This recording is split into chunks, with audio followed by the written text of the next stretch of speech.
কিরে বান্ধবী, কি অবস্থা?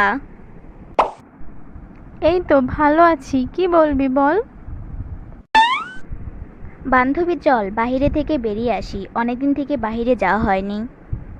না রে বান্ধবী, ওই যে আমার উনি আছে না, উনি আমাকে বাইরে যেতে মানা করেছে। বুঝিস তো, কারোর সাথে বাইরে গেলেও সহ্য হয় না, সহ্য হয় না।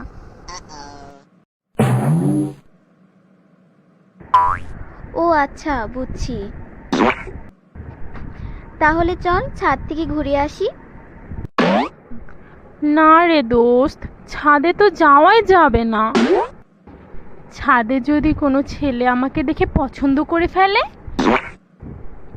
উনি আবার এসব পছন্দ করে না, বুঝিসই তো।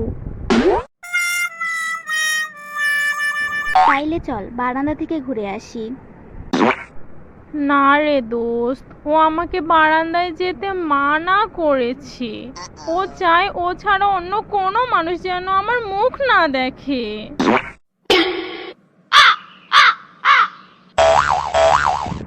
তাহলে তুই বল কোথায় যাবি, আমি সেখানেই যাব।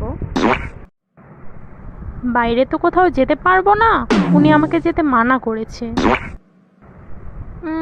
তুই একটা কাজ কর, তুই আমার বাসায় চলে আয়। আচ্ছা ঠিক আছে। কিছুক্ষণ পর এই মেয়েকে তো আমি আগে কখনো দেখি নাই। আমি ছাড়া আমার বান্ধবীর তার কোনো বান্ধবীও নেই। উনি তো আবার কোনো মেয়ের সাথে ফ্রেন্ডশিপ করতে মানা করেছে। আমি যে তার একমাত্র বান্ধবী আছি তাও উনি জানে না। জানলেই উনি ওকে ব্রেকআপ করে ফেলবে। জিজ্ঞেস করি তো মেয়েটিকে। কে আপনি? আপনাকে তো চিনলাম না। আপনি এখানে কি চান? আরে দোস্ত, আমি আমাকে তুই চিনতে পারছিস না? আমি তোর বেস্টু। কিরে তুই তুই না বললি কোথাও যেতে পারবি না? আর উনি তো তোকে কোথাও যেতে দেবে না। আর অন্য কোনো পরপুরুষ মহিলা যেন তোকে না দেখে। এমনকি পুরুষ মহিলা তো দূরে থাক, কোনো থার্ড লিঙ্গও যেন তোর মুখ না দেখে। আর তুই বোরকা পরে কই যাচ্ছিস? দোস্ত আর বলিস না, আমি আর প্যারা নিতে পারছি না। আমার উনি কি বলেছে তুই জানিস? উনি আবার তোকে কি বলেছে রে? তাহলে শোন। ফ্ল্যাশব্যাক। এই শোনো, তুমি আজ থেকে কোনো পুরুষ মহিলা এমনকি থার্ড লিঙ্গ কাউকে মুখ দেখাতে পারবে না। আর যদি কাউকে মুখ দেখাইছো না, তাহলে তোমার সাথে ব্রেকআপ করে আমি চলে যাব।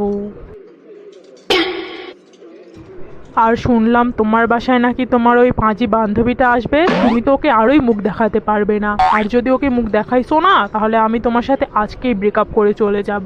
এবার তুমি কি করবে করো।